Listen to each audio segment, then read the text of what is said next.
नमस्कार दोस्तों, पिछले वीडियोज में हमने ऐतिहासिक स्रोतों में धार्मिक साहित्य देखे और अब धार्मिक साहित्यों में जो है वो वैदिक साहित्य देखा, ब्राह्मण साहित्य देखा, बौद्धिक साहित्य देखा, बौद्ध साहित्य देखा और जैन साहित्य देखा। अब हम आते हैं दोस्तों अधार्मिक, लौकिक या ऐतिहासिक ग्रंथों पर। तो ऐतिहासिक ग्रंथों में जो प्रमुख पुस्तकें या ग्रंथ है उन पर हम एक प्रकाश डालेंगे।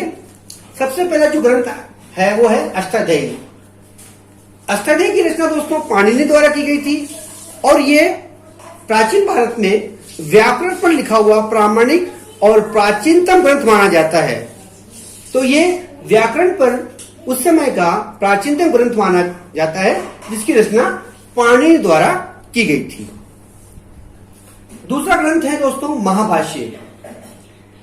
महाभाष्य जो है दोस्तों वो पतंजलि द्वारा लिखा गया है और ये पाणिनि की अष्टाध्यायी पर एक टीका है, यानी भाष्य है, कमेंट है।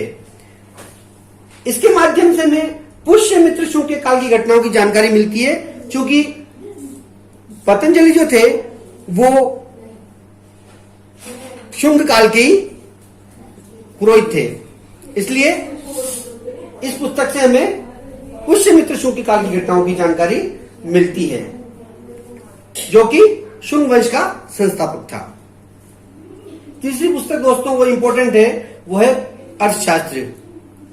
अर्थशास्त्र कौटिल्य, विष्णुगुप्त या चाणक्य द्वारा रचित ग्रंथ है और इस ग्रंथ से हमें मौर्य प्रशासन के आदर्श और उनकी पद्धति का पता चलता है, उस पर प्रकाश पड़ता है।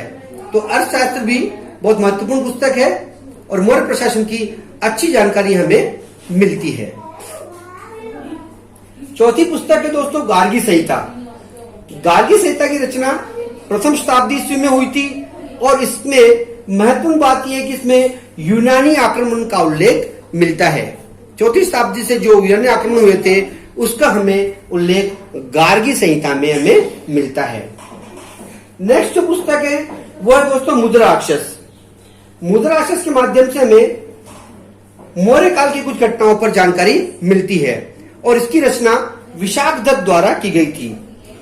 और इसमें हमें मुख्य बात यह है कि चंद्रगुप्त मौर्य द्वारा जो आरंभिक काल है चंद्रगुप्त मौर्य का और नंद वंश का जो आखिरी काल था उसके बारे में जानकारी मिलती है। अर्थात मौर्य वंश के स्थापना और नंद वंश के विनाश की जानकारी हमें मिलती है और चंद्रगुप्त मौर्य के प्रारंभिक जीवन की जानकारी भी इसके द्वारा हमें मिलती है।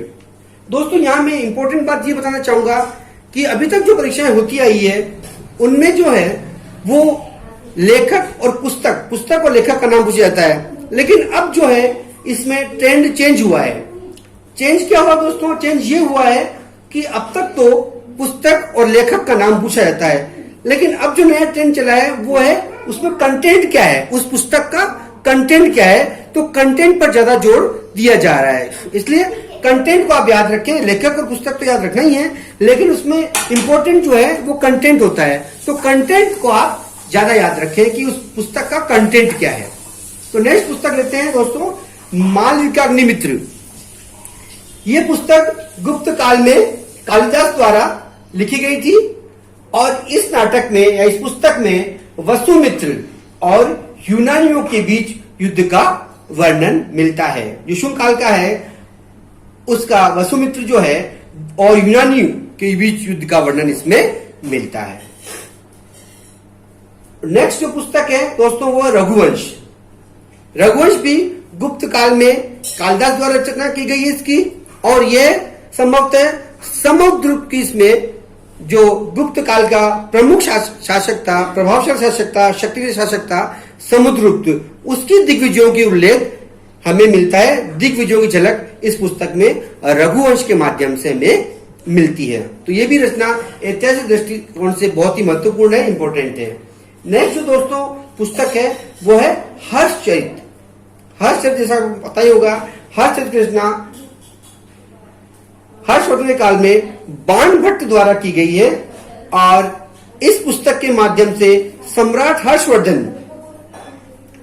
जो पुष्यभूति वंश का या वर्धन वंश का शासक था, तो हर्षवर्धन की जीवन चरित्र के साथ साथ उसके समकालीन सामाजिक और धार्मिक स्थिति पर अच्छा प्रकाश पड़ता है। तो हर्ष चरित्र जो है हर्षवर्धन काल की स्थिति के बारे में, चाहे धार्मिक स्थिति हो, सामाजिक स्थिति हो और हर्षवर्धन की व्यक्तिगत जानकारी हो, उसमें बहुत ही महत्वपूर्ण भूमिका ये पुस्तक निभाती है। धन्यवाद दोस्तों।